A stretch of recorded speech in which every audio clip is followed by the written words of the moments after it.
सबकी सोच एक जैसी। दरबार की कार्यवाही चल रही थी। सभी दरबारी एक ऐसे प्रश्न पर विचार कर रहे थे जो राजकाज चलाने की दृष्टि से बेहद अहम न था।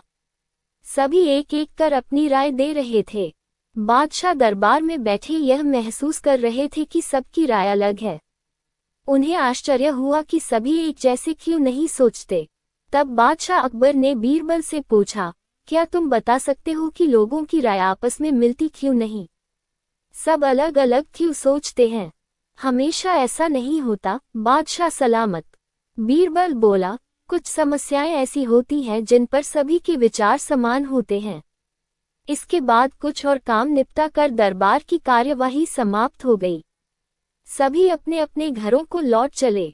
उसी शाम जब बीरबल और बादशाह अकबर बाग में टहल रहे थे, तो बादशाह ने फिर वही राग छेड़ दिया और बीरबल से बहस करने लगे। तब बीरबल बाग के ही एक कोने की ओर उंगली से संकेत करता हुआ बोला, वहां उस पेड़ के निकट एक कुआं है, वहां चलिए। मैं कोशिश करता हूं कि आपको समझा सकूं कि जब कोई समस्या जनता से जुड़ी हो तो सभी एक जैसा ही सोचते हैं। मेरे कहने का मतलब यह है कि बहुत सी ऐसी बातें हैं जिनको लेकर लोगों के विचार एक जैसे होते हैं। बादशाह अकबर ने कुछ देर कुएं की ओर घूरा, फिर बोले, लेकिन मैं कुछ समझा नहीं, तुम्हारे समझाने का ढंग कुछ अजीब सा है। बादशाह जबकि जानते थे कि बीरबल अपनी बात सिद्ध करने के लिए ऐसे ही प्रयोग करता रहता है। सब समझ जाएंगे हुजूर। बीरबल बोला, आप शाही फरमान जारी कराएं कि नगर के हर घर से एक लोटा दूध लाकर बाग में स्थित इस कुएं में डाला जाए। दिन पूर्णमासी का होगा। हमारा नगर बहुत बड़ा है। यदि हर घर से एक लोटा दूध इस कुएं में पड़ेगा तो ये दूध से भर जाएगा। बीरबल की यह बात सुन बादशाह अकबर ठहाका लगाकर हंस पड़े। फिर भी उन्होंने बीरबल के कहेनुसार फरमान जारी कर दिया। शहर भर में मुनादी करवा दी गई कि आने वाली पूर्णमासी के दिन हर घर से एक लोटा दूध लाकर शाही बाग के कुएं में डाला जाए। जो ऐसा नहीं करेगा उसे सजा मिलेगी। पूर्णमासी के दिन बाग के बाहर लोगों की कतार लग गई।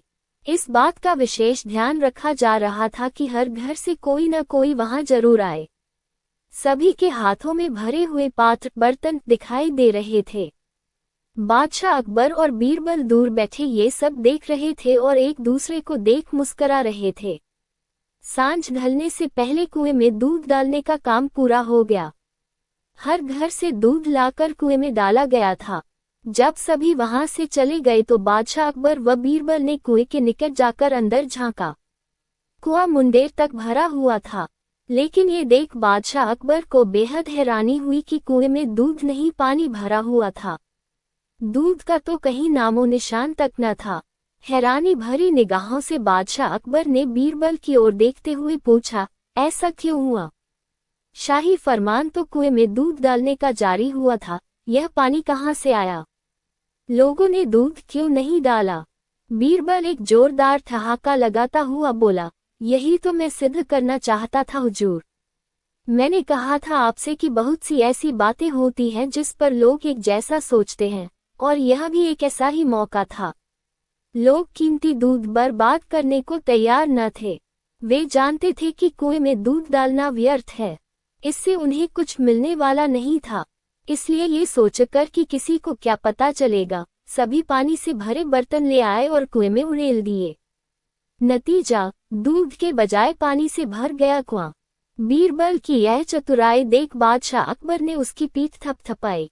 बीरबल ने सिद्ध कर दिखाया था कि कभी कभी लोग एक जैसा भी सोचते हैं।